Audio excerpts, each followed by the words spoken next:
O pedido de Dom João II, que foi atendido, para que a linha de Tordesilhas passasse de 100 para 370 léguas.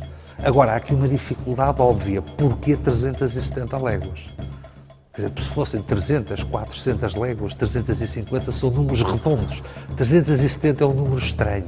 Mas há um aspecto para mim que ainda é mais importante do que esse, que é, independentemente de saberem ou não se havia ali terras, os portugueses sabiam uma outra coisa que era mais decisiva. Era que se ali houvessem terras, tinham que ser portuguesas.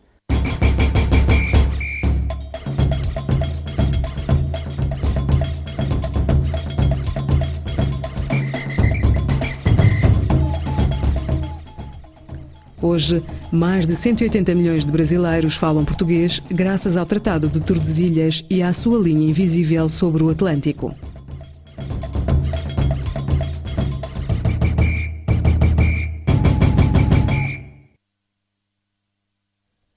Depois da assinatura do tratado, a coroa portuguesa e a castelhana decidem enviar uma comissão científica que verifique sobre o mesmo oceano a posição exata da linha divisória.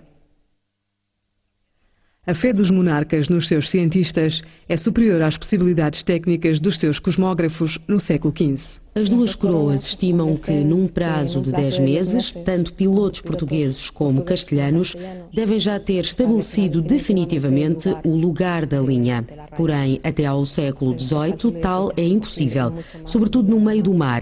Afinal, quem é que pode determinar uma linha na água? É impossível. Neste momento ainda não é possível, porque não existem relógios fiáveis e não há maneira de medir a velocidade.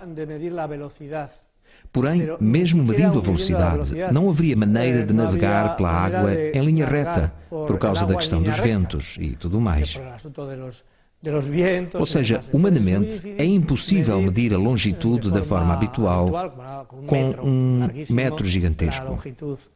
Não havia maneira humana. E o que é interessante é que logo a seguir à assinatura do tratado, os reis católicos escrevem a Dom João II dizendo que têm a armada pronta, mas Dom João II já está moribundo, Dom João II está envolvido na sua própria sucessão. Os reis católicos escrevem a Portugal, ao rei de Portugal, dizendo-lhe que tem os navios prontos, e o rei de Portugal responde com evasivas e nunca arma os navios. E, portanto, deliberadamente, Portugal não quis organizar a armada que demarcasse esse território. A impossibilidade de determinar o lugar exato por onde passava a linha e se esta dava a volta ao mundo, dividindo também o Oriente, deixou nas mãos dos governantes a interpretação do tratado durante 2 séculos. Ainda mais à frente, passado no final dos anos da segunda década do século XVI, cria-se um novo problema, que é a questão do antimeridiano de Tordesilhas, que é a questão que decorre da viagem de Fernão Magalhães, que será solucionada com o Tratado de Saragossa, mas que essa era uma questão que não podia ser resolvida em 1494 ou no final do século XV, porque ainda estava tudo muito distante. Foi um ato de boa vontade de ambas as partes. É impossível conhecer a sua última intenção, pois não sabemos o que se passava na mente de Dom Fernando o Católico, prestigiado rei da altura, nem da de Dom João II, não menos glorioso. Mas o certo é que se chegou a um consenso e a partir daquele momento houve paz entre ambos os reinos, o de Castela e o de Portugal.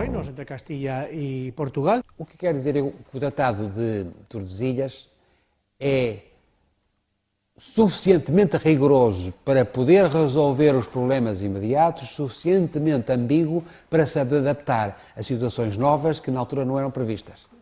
Portugal, ao longo nos séculos seguintes, será uma potência atlântica, acabará por criar na América uma colónia que dará depois um gigante, um país imenso que é o Brasil, e Portugal foi a grande potência do Oceano Índico no século XVI.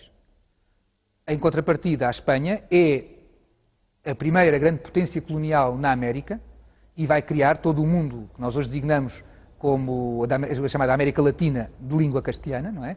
E, portanto, o facto da América falar hoje quase toda espanhol é uma consequência do Tratado de Tordesilhas, num certo sentido.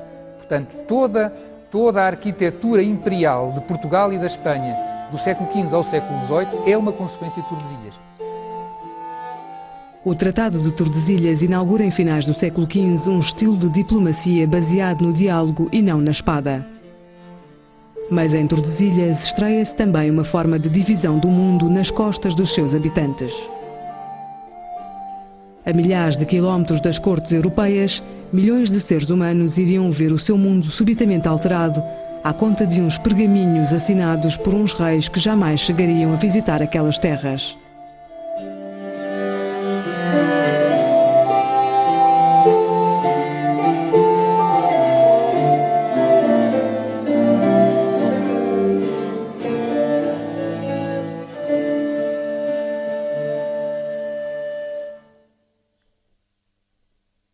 Versão portuguesa, Santa Claus Audiovisual.